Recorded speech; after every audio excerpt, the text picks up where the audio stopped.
Hindenburg की report में जहां अडानी के धोखाधड़ी, जालसाजी व फ्रॉड का जिक्र है, तो वहीं रिपोर्ट में यह भी कहा गया है कि निवेशक, पत्रकार और नागरिक, यहां तक कि राजनेता भी प्रतिशोध के डर से अडानी पर बोलने से डरते हैं। 67 वर्षीय भारतीय पत्रकार ठकुर्ता पर 6 मानहानि के मुकदमे ठोक दिए गए थे, जिसमें से 3 आपराधिक मामले हैं। ये सभी मुकदमे अडानी ग्रुप और उसके अध्यक्ष गौतम अडानी के खिलाफ रिपोर्ट की सीरीज देखने के बाद दर्ज किए गए। दोषी पाए जाने पर उन्हें जेल हो सकती है। एक अदालत ने तो इस ग्रुप या फिर उसके मालिक के खिलाफ बोलने या लिखने पर रोक तक लगा दी। अडानी ग्रुप पर अमेरिकी forensic financial research company Hindenburg की विस्फोटक रिपोर्ट के बाद ऐसी तबाही मची कि अडानी ग्रुप को शेयर बाजार में 120 अरब डॉलर का नुकसान उठाना पड़ा। पिछले महीने हिंडनबर्ग ने एक रिपोर्ट जारी की जिसमें अडानी ग्रुप पर कई गंभीर आरोप लगाए। रिपोर्ट में कहा गया कि अडानी ग्रुप के ऊपर कर्ज बहुत ज्यादा है, जिसकी वजह से उसकी कंपनी की स्थिरता पर संदेह है। यह रिपोर्ट कहती है कि अडानी ग्रुप ने टैक्स हेवन माने जाने वाले देशों में गलत तरीके से इसका इस्तेमाल किया। हिंडनबर्ग ने अडानी पर अपनी रिपोर्ट में ग्रुप की गतिविधियों पर कई गंभीर सवाल खड़े किए। ऐसा नहीं है कि ये आरोप पहली बार लगे। इससे पहले भी भारत के कुछ मीडिया संस्थानों और कुछ पत्रकारों ने अडानी के इस फ्रॉड पर रिपोर्ट की थी, लेकिन कानूनी दांवपेच के बीच सबको चुप करा दिया गया।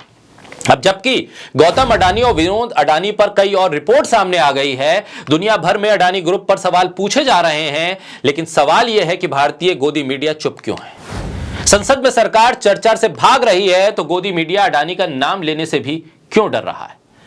बोलता हिंदुस्तान पर मैं हूं आपके साथ फिर शाकिर अली बेग।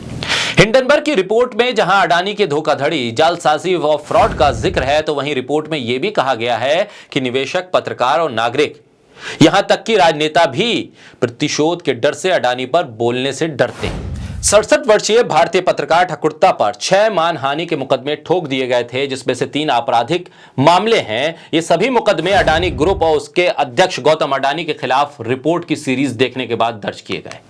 दोषी पाए जाने पर उन्हें जेल हो सकती है। एक अदालत ने तो इस ग्रुप या फिर उसके मालिक के खिलाफ बोलने या लिखने पर रोक तक लगा दी।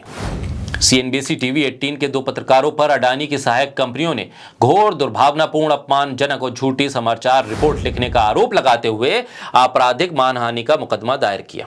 अडानी ग्रुप ने हिंडनबर्ग के आरोपों से इनकार किया और उसे मुकदमे की धमकी दे डाली, लेकिन अडानी ने हिंडनबर्ग के खिलाफ कोई मुकदमा नहीं किया। बात अमेरिका की थी, लिहाजा अडानी की धमकी काम नहीं आई। अमेरिकी मीडिया से लेकर भारत को छोड़ दुनिया के दूसरे देशों की मीडिया ने भी अडानी के फ्रॉड पर रिपोर्ट की, खुलासे किए और निवेशकों को अडानी के खतरे से आगाह किया।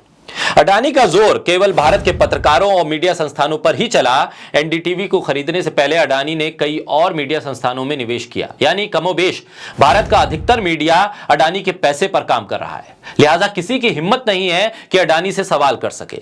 मोदी सरकार के सबसे करीबी कारोबारी होने के नाते अडानी मीडिया पहले से ही मोदी सरकार की पैरवी में दिन रात एक कर रहा था और अब मोदी सरकार के साथ साथ अडानी के लिए भी बैटिंग कर रहा है। श्रीलंका के विदेश मंत्री का बयान कि अडानी और भारत सरकार को एक मानकर डील की गई, ये बात अब अडानी मीडिया पर सटीक बैठती है। सोशल मीडिया, डिजिटल प्लेटफॉर्म के जरिए काम करने वाले कई वेब पोर्टल जब अडानी की रिपोर्ट पर लिखने लगे, बोलने लगे और देश के विपक्षी दल मोदी सरकार से सवाल करने लगे, तो फिर इन सबको खामोश कराने के लिए सुप्रीम कोर्ट में याचिका लगाई गई। याचिका दायर करने वाले 4 याचिकाकर्ताओं में से एक बीजेपी के नेता और वकील ML शर्मा ने कंपनी से संबंधित मीडिया रिपोर्ट्स को रोकने के लिए एक गैग ऑर्डर यानी चुप रहने का आदेश जारी करने की मांग की। साथ ही याचिकाकर्ताओं की मांग थी कि जब तक इस पूरे मामले पर सेबी या किसी और जांच एजेंसी की रिपोर्ट ना आ जाए, तब तक मीडिया पर इस बात का आदेश जारी किया जाए कि वो ना कुछ लिख सके अडानी पर और ना कुछ बोल सके। लेकिन सुप्रीम कोर्ट ने इस याचिका पर विचार करने से ही इनकार कर दिया। गोदी मीडिया अडानी और मोदी सरकार दोनों को एक मानकर ही काम कर रहा है। ना अडानी के फ्रॉड पर चिल्लाकर कोई सवाल हो रहा है और ना कोई चर्चा। ना ही मोदी सरकार से पूछा जा रहा है कि अडानी पर चर्चा से क्यों भागा जा रहा है। क्यों नहीं कहा जा रहा है कि अडानी के फ्रॉड से लाखों करोड़ों डूब गए हैं। गोदी मीडिया उर्फ अडानी मीडिया उर्फ नफरती मीडिया ये पूछने की हिम्मत नहीं कर पा रहा है कि LIC का क्या होगा, LIC के नुकसान की भरपाई कौन करेगा। सरकारी बैंकों ने जो कर्ज अडानी को दे दिया है वो कर्ज कैसे वापस आएगा।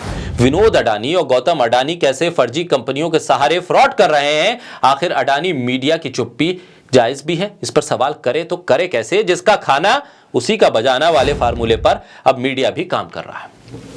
आखिर पैसा अडानी का है और सरकार के आश्रय सभी सहूलियत जो मीडिया उठा रहा है, उसके एंकर जो एक सेलिब्रिटी मीडिया बनकर काम कर रहे हैं, फोटो और सेल्फी के जरिए अपनी निकटता सत्ता में बैठे सांसदों और मंत्रियों के साथ दिखा रहे हैं, वो आखिर सवाल कैसे करेंगे? अडानी पर सवाल करने वालों पर सवाल तो जरूर मीडिया के भीतर उठ रहा है। अगर विपक्ष अडानी पर सवाल करता है तो विपक्ष से ही पूछा जा रहा है कि आखिर आप सियासत क्यों कर रहे हैं? अडानी के आश्रय जो इस अर्थव्यवस्था को मजबूत करने का दावा मोदी सरकार कर रही थी, दुनिया भर में घूमकर जिस अडानी के सहारे देश की छवि को बेहतर बनाने की बात मोदी सरकार कर रही थी, आज उसी अडानी की वजह से दुनिया भर में यह सवाल किया जा रहा है कि सिर्फ अडानी ही क्यों, देश में क्या और कारोबारी नहीं है जिनको इस कारोबार में हिस्सा मिल सके? देश में पोर्ट से लेकर प्लेन तक सब अडानी के नाम है, बिजली से लेकर कोयला तक अडानी के नाम है। ऐसे में सवाल क्यों नहीं पूछा जा रहा कि आखिर अडानी के इस फ्रॉड पर सवाल क्यों नहीं हो सकते? ना सरकार से सवाल है और ना ही मीडिया के भीतर बैठे उन लोगों से सवाल है जो अडानी को लेकर चुप्पी साधे हुए हैं। आखिर अडानी पर अगर मीडिया भी चर्चा ना करे और विपक्ष को आवाज उठाने ना दिया जाए सदन के भीतर, तो फिर इस सवाल का जवाब आखिर कौन देगा? सुप्रीम कोर्ट ने एक कमेटी तो जरूर बनाई है, उसकी रिपोर्ट भी आएगी, लेकिन सवाल यह है कि उस रिपोर्ट के आने के बाद उसका क्या होगा?